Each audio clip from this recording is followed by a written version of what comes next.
everyone, I am Jala. I am first year computer science student at ADA University. Today I will explain their problem 955 at Demidovich book. We have function and we should find properties of the function. Let's start. Let's start with domain part. We have logarithm function and fraction. We know that the main part of the logarithm function should be greater than 0 and denominator of the fraction should not be 0, and by the combining these two conditions we get this domain interval for our main function. Another property of the function is finding discontinuity points, and we have here several points. That's why we get a discontinuity interval, so that, as we said in domain part, our function, our actual x, take out the plus minus 1, and it cannot take 0 as well. That's why we get this interval as a discontinuity interval. It means in that interval x could not take any of point as in function. And let's move on another property of the function. It is first derivative test. By the helping finding first derivative, we can get extremal points of the function, which is local minimum, local maximum points, values of the function. So first of all, I found the derivative of our main function, and I get this rational function. So that making equal to 0, we get several points. These points are called critical points.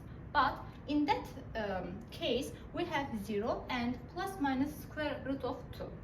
And as we said in domain and discontinuity part, our 0 point x could not take 0. That's why we take out this 0 and we go for this plus minus square root of 2 as a critical point.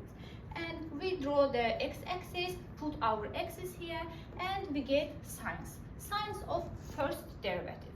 These minus and pluses shows us increasing decreasing interval of our main function. Where the first derivative gets a plus sign, where the first derivative is positive, our function decreasing in that interval. Otherwise, when our first derivative gets negative sign, where our first derivative gets negative number, it means our main function, this function, is decreasing, so that we can get this conclusion that our increasing points are these and our decreasing points are these intervals. So, as I said previously, we can also get minimum and maximum points by the helping of first derivative that we found. Yes, these are our critical points, and we get same value 1. It means that our local minimum is 1, where the x is equal to plus minus square root of 2. And another property of the function could be finding second derivative test. As we said previously in our first derivative test, we got our critical points, but in that case we will get our inflection points, which will help us to find concavity changes. Okay, let's see. This rational function is our second derivative of our main function. Making equal to 0, as I said, we can get inflection points. Making equal to 0, we got these all points, 4 points, but these plus minus 1 are not included to domain. As we said, x cannot take plus minus 1. So that we have only 2 points where our second derivative can equal to 0. These are these points, but I calculate approximately. It is equal to plus minus 1.8. So again, what we did in first derivative test, again we put all these values, all points, in our x-axis, and we get signs of second derivative now.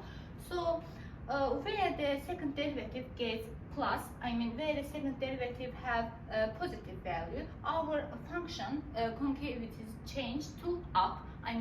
We get concavity up intervals. Otherwise, where our second derivative gets negative, where it gets negative values, our graph of the main function gets concave down. So let's get conclusion of this information. So our concave up intervals, as we said, where the sign of the second derivative gets plus these intervals and these intervals, so that concave down where our function gets plus signs. These are all our concavity changes. And let's move on another property of the function. It is about asymptotes. This is our asymptotes conditions in order to find a horizontal asymptote and vertical asymptote. But in our case, in our function, we got these equality. We have in comparison these two conditions, our condition and the requirements, we got C should equal to 0 and B equal to 0. But as we know that we have the certain numbers, but we don't, so that we can say we have no asymptotes. And combining all the information and conditions we talked previously, we can draw our graph of the function. This is our graph of our main function, which we have a logarithm function and fraction, so that we get our graph.